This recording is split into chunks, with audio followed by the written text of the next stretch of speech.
Hey, Zoé, tu es toujours là? Maya est sortie, donc c'est moi qui suis de garde. Tu sais, tu es vraiment une sœur pour Fabiola. Hein?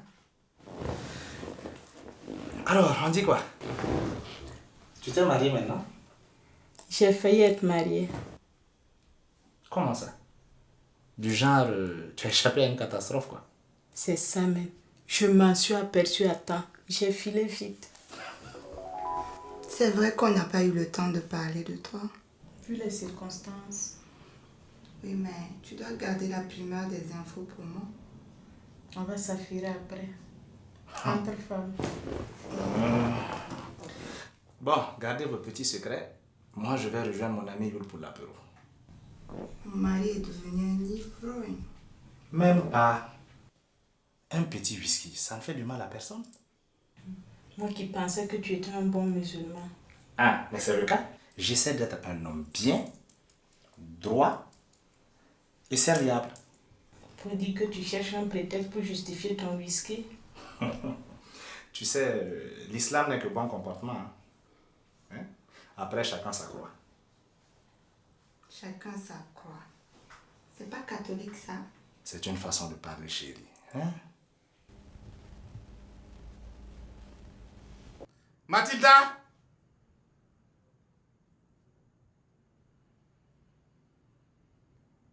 Mathilda! Tu peux pas répondre quand je t'appelle. Je suis venue, non? Mais tu dois répondre. C'est ça le respect. Ok. C'est compris. Désormais, je vais répondre. Où m'y est sorti? Il y a une de ses copines qui est passée la chercher tout à l'heure. Ok. Assieds-toi, on va parler. Ça ne peut pas attendre la nuit dans la chambre. On peut parler avant de se coucher. Quoi? Attendre la nuit? Toi, tu as attendu la nuit pour aller te donner à ce salopard? C'est pas un salaud, c'est de ma faute. Et puis tu le défends, hein? Ça veut dire que tu t'es attaché à lui. Tu es amoureux, c'est ça? Yul, je n'ai pas dit ça. Hein? S'il te plaît. Bra m'a seulement aidé à un moment où je me sentais seule. Je vois. C'est du remboursement en quelque sorte. Non. Je n'ai jamais dit ça. Financièrement, je n'étais pas bien à un moment. Donc, il m'épaulait. Et puis, on est devenus des amis. Des amants, ouais. Oui. Et on se voyait de temps en temps et puis... Il a profité de toi? C'est pour ça que je dis c'est un salaud. On ne couche pas avec les gens juste parce qu'on leur a rendu service. C'était un accident. Mais après, c'est moi je partais le chercher. Et pourquoi tu n'es pas resté avec lui et tu es revenu chez moi? Youl, je suis ta femme. Ma femme. Mais là, tu n'es pas ma femme à moi seul. Ça, c'est la polygamie à l'envers. Youl, je te demande pardon. Hein? C'est fini entre lui et moi, je te donne ma parole. Pardon. Bon, viens dans la chambre. Je vais noyer ma colère. Après, on va discuter. Ouais, non. Attends, il n'y a pas de nom, hein. Tu m'as montré que tu aimes ça, non? C'est pas ça, c'est pas ce que j'ai dit, hein. Comment ça? C'est pas pareil. Qu'est-ce qui n'est pas pareil? Avec lui, c'est pas pareil. Attends, assieds-toi, tu vas m'expliquer ça. Youl, c'est pas ce que j'ai voulu dire. Alima, déjà tu es ma petite soeur d'école. Pourquoi tu dis ça? Ce que tu écris là, non, on a dépassé ça il y a longtemps. J'écris seulement pour m'exercer. C'est faux. C'est la vérité. J'écris pour améliorer mon écriture, tu vois. Ok, on va voir si tu es forte.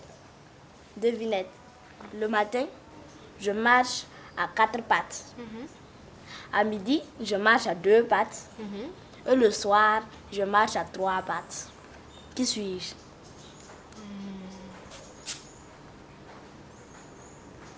Un chien boiteux. C'est faux. Comment ça? C'est l'homme. Regarde. Quand il est enfant, il marche à 4 pattes. Quand il devient adulte, il marche à 2 pattes. Et quand il est vieux, il marche avec une canne.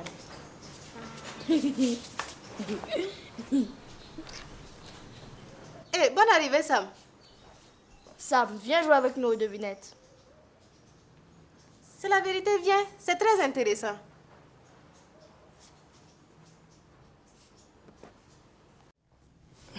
C'est pas la bagarre. Je veux que tu m'expliques ton histoire de ces papareils-là. Il n'y a rien à expliquer. Je t'ai demandé pardon.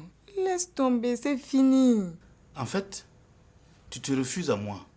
Tu te dérobes à ton devoir conjugal, c'est pas parce que tu n'aimes pas faire ça. Mais c'est parce que ma façon de faire ne te plaît pas.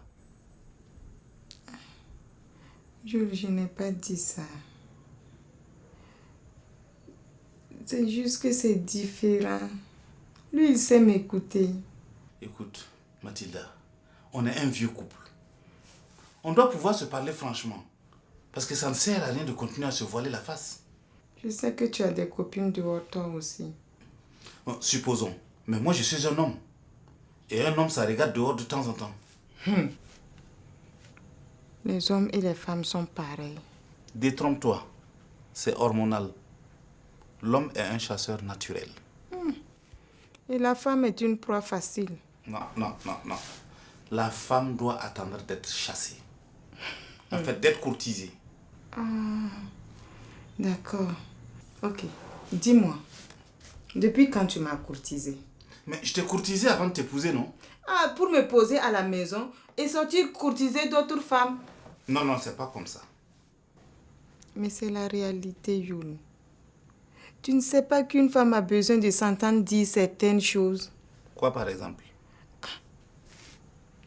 Comme ce que tu dis aux autres femmes au dehors. Tu peux me dire ça aussi. Attends, tous les matins, je vais te dire, tu es belle, tu es quoi, tu es magnifique. Mais ça va finir par te lasser. Par exemple, aujourd'hui, si tu me dis que je suis jolie, demain, tu pourras dire que je suis élégante et puis ensuite que mes chaussures sont très jolies, que j'ai de nouvelles robes, ça me va bien. Non. Écoute, tu as tellement de fringues que je ne sais même plus quand ce que tu mets est nouveau. C'est pas grave. Il y a mon parfum ou le repas que je te sers. Donc, tu peux faire preuve d'inspiration, d'imagination, je sais pas. Trouve toi-même. Il y a longtemps, je ne suis plus inspiré, ma jolie. Ah, tu as vu? Quand tu veux. Attends, J'ai dit quoi? Tu as dit ma jolie. Non, non, ça c'est sorti tout seul. C'est pour dire que tu as toujours de l'imagination. Bon, écoute, c'est pas ça le sujet. Ça fait partie. On parlait de comment je te fais la chose qui ne te suffit pas pour que tu ailles coucher dehors. C'est pas ce que j'ai dit. Je n'ai pas parlé de ça ne me suffit pas. C'est pas une question de quantité. C'est la qualité. Alors, et en quoi la qualité de ma prestation laisse à désirer? Ton couillon de dehors là, hein?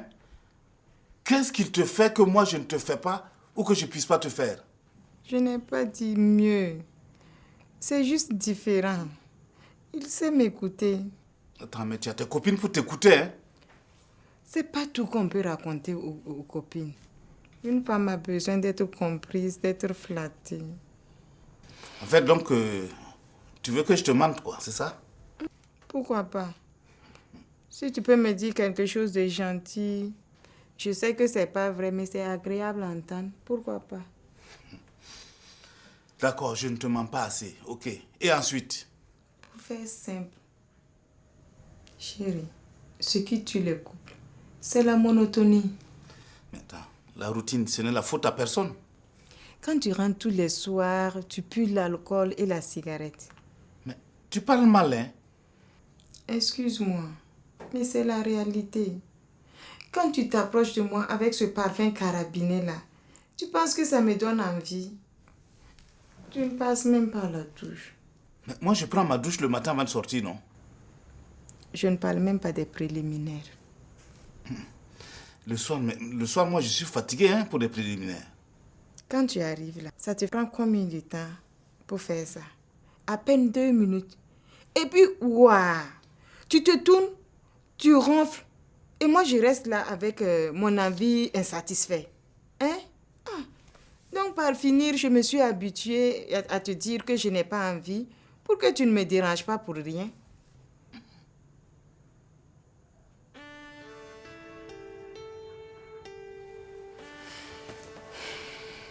Sam, ne fais pas ça.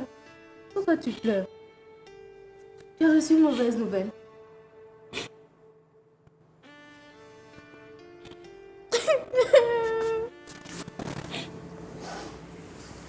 Quoi, Alima? Pourquoi tu pleures? Je ne sais pas parce que tu pleures. Mais moi, je suis en deuil.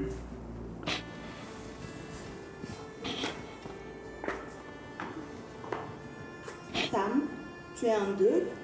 Tu as perdu qui? Mon papa est mort. Où ça? Ça s'est passé quand? Il vivait en Côte d'Ivoire, dans le campement de Tiasalé. Oh, je suis désolée, Sam. Vraiment, toutes mes condoléances. C'est pas grave, il était vieux. Comment ça, c'est pas grave? C'est quand même ton père, Sam. Je comprends pas, c'est pas grave, mais tu pleures. On ne s'est jamais entendu, on était chien et chat. Mais c'est ton père malgré tout, et tu l'aimes.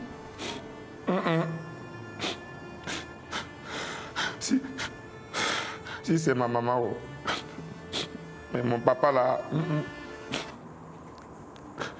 Mais pourquoi tu pleures alors? parce que c'est une grande perte pour moi. Mon papa devait me prêter 10 millions pour que je fasse le commerce entre Dubaï et Ouara. Donc, il n'était pas méchant avec toi? Oui, mais maintenant qu'il est mort là-haut, qui va me donner les 10 millions là?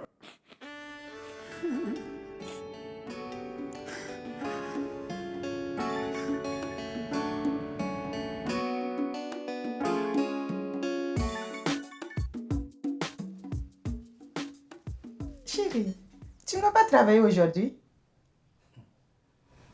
Ma présence te dérange? Non, pas du tout. Mais comme tu n'as pas l'habitude de rester comme ça à la maison. Dis-moi que tu veux que je sorte pour pouvoir sortir à ton tour. Toi aussi. Pourquoi tu dis ça? Mais peut-être que tu as rendez-vous avec ton... Youl, on en a déjà parlé. C'est fini. S'il te plaît, ne reviens pas là-dessus. Tu me jures que c'est fini. Oui, tu as ma parole. Si je le revois, c'est juste pour lui dire que lui et moi, là, c'est fini. C'est ça? Tu veux le revoir? Non. Je dis c'est juste pour lui dire que lui et moi, c'est mort. Et tu as besoin de le rencontrer pour ça? Oui, Kay. Le téléphone est là pourquoi? Ah, Yolo, tu veux que je lui annonce ça comme ça au téléphone? C'est pas respectueux. Ah bon? Coucher avec la femme d'autrui, c'est respectueux pour le mari? Tu vas aller lui dire adieu et il va profiter pour t'appuyer soi-disant pour une dernière fois. C'est ça que tu cherches?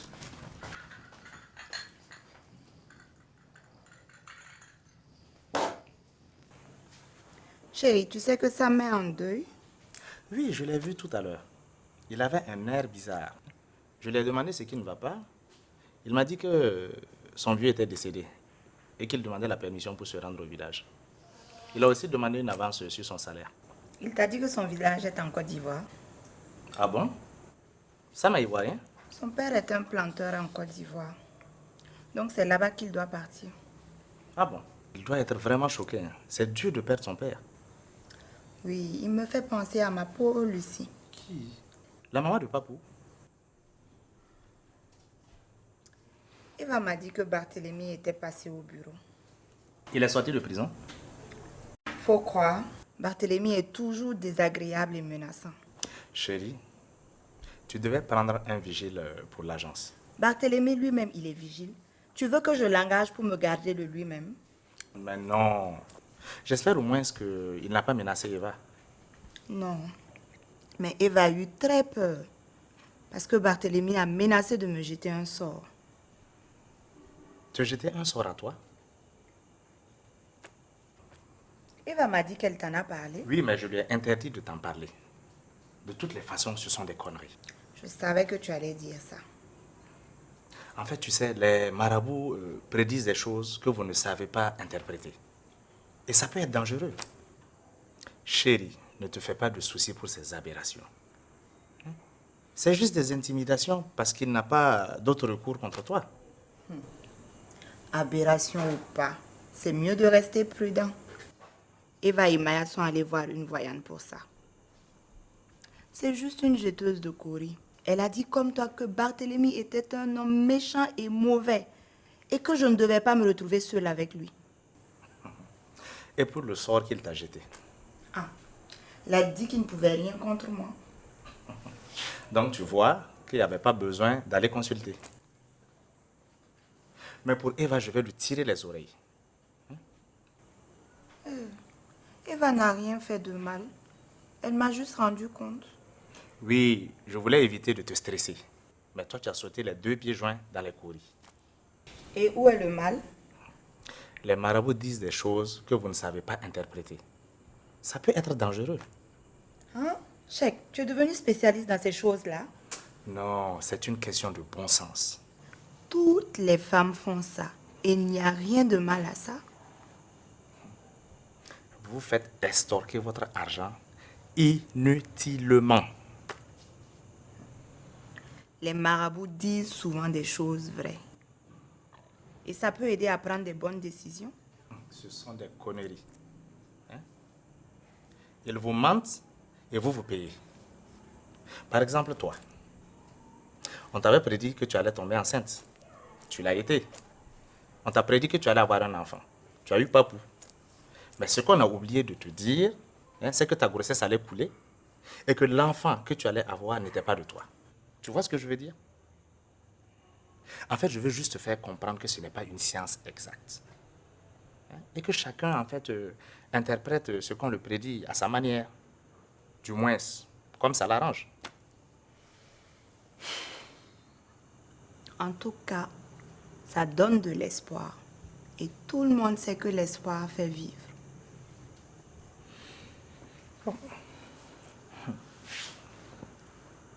Mathilda? Mathilda?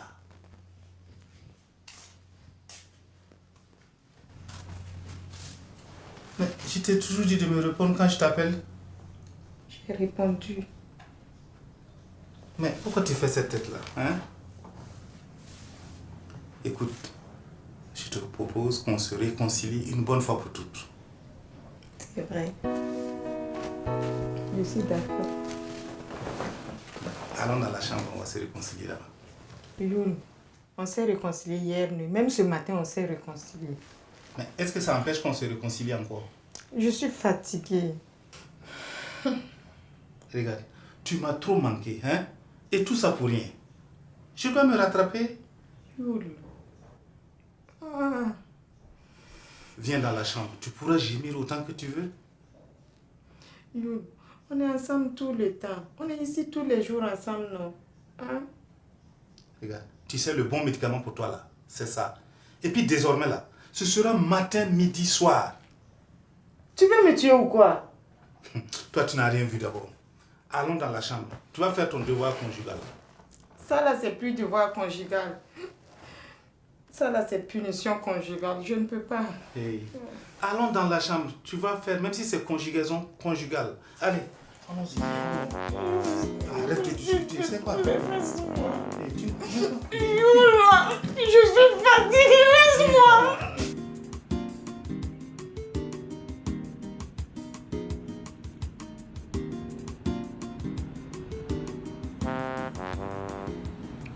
Alors, cher associé, comment vont les affaires? À toi de me dire comment va notre affaire. Tous les papiers sont en règle. L'autorisation d'importer, les crédits documentaires en banque et tout. Ben, parfait. Il y a même un bonus. Rassure-toi, c'est du tout bon. Il n'y a pas la moindre embrouille. Je t'explique. J'avais demandé 2 factures pro forma à des sociétés en Thaïlande et au Laos pour la fourniture de riz. Et récemment, la société thaïlandaise m'a contacté au sujet d'une opportunité au Niger. Mais qu'est-ce que le Niger vient chercher dans une affaire de fourniture de riz plusieurs? Une chance inouïe, mon cher. Un homme d'affaires nigérien avait commandé du riz avec le même fournisseur que moi. Apparemment, une commande express de l'État pour reconstituer le stock de sécurité alimentaire. Mais le DG qui l'avait refilé le marché a été révoqué avec poursuite judiciaire. Les nouvelles autorités ont décidé d'annuler la commande. Eh ben, c'est ce qui arrive généralement quand la procédure n'est pas respectée. Hein. Si, sauf que c'était du gré à gré. Et l'annulation arrive trop tard. Le stock de riz était déjà à Niamey. Que faire des 650 tonnes de riz? 600 tonnes pour ce qui nous concerne. Ouais, mais avec la marge qu'on va se faire en reprenant en vil prix le stock nigérien. Les 50 tonnes, on pourrait le distribuer aux démunis. Ben, je ne te savais pas philanthrope. Il faut savoir être généreux. C'est tout. En plus, on va se faire une petite économie sur les transports. Tu t'en rends compte? C'est trop beau pour être vrai. Toi, tu es toujours comme ça. Tu es toujours méfiant. C'est ça les affaires. Il faut savoir saisir l'opportunité au vol. Mon cher, avec toi, on n'est jamais assez prudent. Combien de fois tu m'as envoyé en tôle? Mauvais timing, c'est tout. Ça arrive. J'espère seulement que vous n'avez pas détourné un don de vivre de l'oncle Sam au Niger. Tu me prends pour qui? Hein?